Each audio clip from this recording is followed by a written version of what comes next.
first saw the Elastico move, it was performed by Ronaldinho actually, but the creator was Rivellino back in the 1970s. It just kind of sums up what Brazilian football is all about. Really. Not only is it functional and it gets you away from people, but it's such a difficult skill to execute as well, and trying to do it at full pace. Ronaldinho made it famous in the past like 10 years. Flicks it with one foot and then flicks it again back. Oh, right.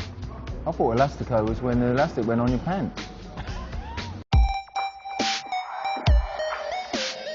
In Spain we call it el caño, and I think it comes from more South American tradition. I think with the nutmeg it's like the humiliation thing, like we used to do it in the playground all the time. It's not a nice feeling when it happens to you, because also you're sort of caught flat-footed. So if somebody nutmegs you, you've very little chance of recovering. So, you know, that just adds to the humiliation. If I'd stuck it through Julian Dix's legs or Razor Ruddock, you know, if I'd shouted Megs, that is a very disrespectful thing to do. You know, there could be injuries there. You achieve it, you don't shout Megs, unless you're meant to.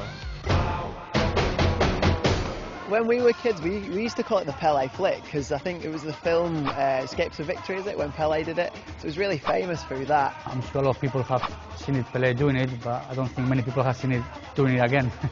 Because it's a very, very difficult skill to do.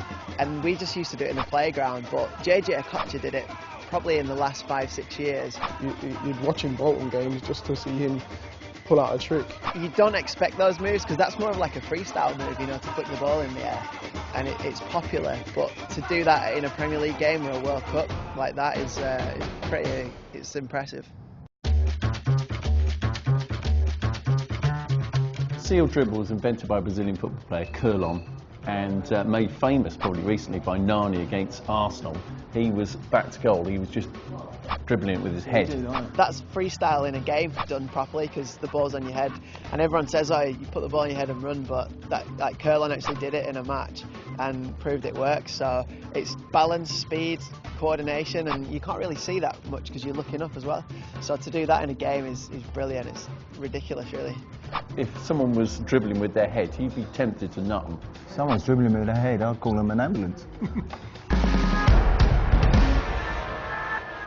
I think with the runaround move, it's that change of pace, and I always used to see Giggs do it all the time. I think nowadays, like players like Antonio Valencia, because they're so fast, and if you're up against him, he's literally going to knock it one side, and the change of pace is that does it.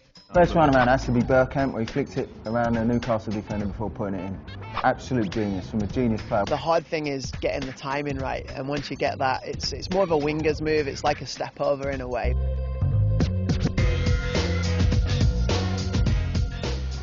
You have your right leg, if it's your kicking foot, and you kick behind your left like that. Oh, that one. If you're not too great on one foot, you can wrap your other one round and cross it in, and I think that's why a lot of the top players have used it. For me, this is a total waste of time flick. I think it'll be easier for you to practice how to kick with your left foot rather than put your right foot behind. If it works, then it works, you know, it doesn't matter what it looks like. If it gets to the point and if it gets the ball in the goal or to the next man, then of course it's necessary, yeah.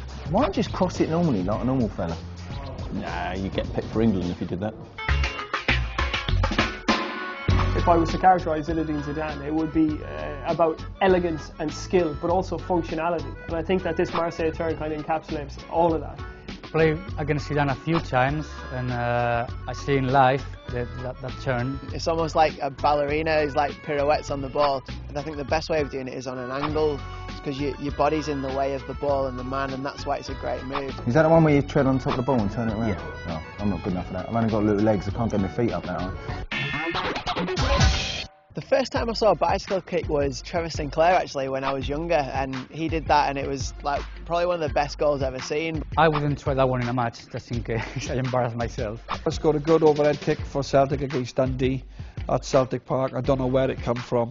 I think 50,000 of the crowd were as surprised as I was that I'd done it, and I pulled it off. The timing as well, because you're going to have your feet above the head, obviously. So to have the right timing and to get the right touch of it, it's quite difficult, and it needs a lot of practice. We all tried a bicycle kick though, don't we? Yeah, I've tried it on a bouncy castle after being drunk. I always remember Danielson back in '98 World Cup. He'd just like go up to someone and do about 20, and the guy was like falling over in front of him.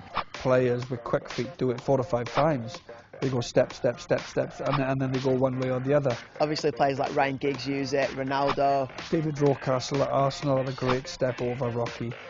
Chris Waddle had a brilliant step over. It's the type of move like wingers would use to get around your man and cross the ball in. 1974, World Cup Finals, Germany, Johan Cruyff with a turn. When I saw that, I jumped out of my seat. It's one of the great images of World Cup history, Cruyff doing that turn on the Sweden right back. Cruyff was a genius, and by doing it behind your other leg, what allows you to get the ball in a position where you're already directed to the, well, obviously to the goal or to the line where you're facing. So it's pretty quick and very practical. You turn and go the other way. It's very hard for them to take the ball away from you, and it's very effective.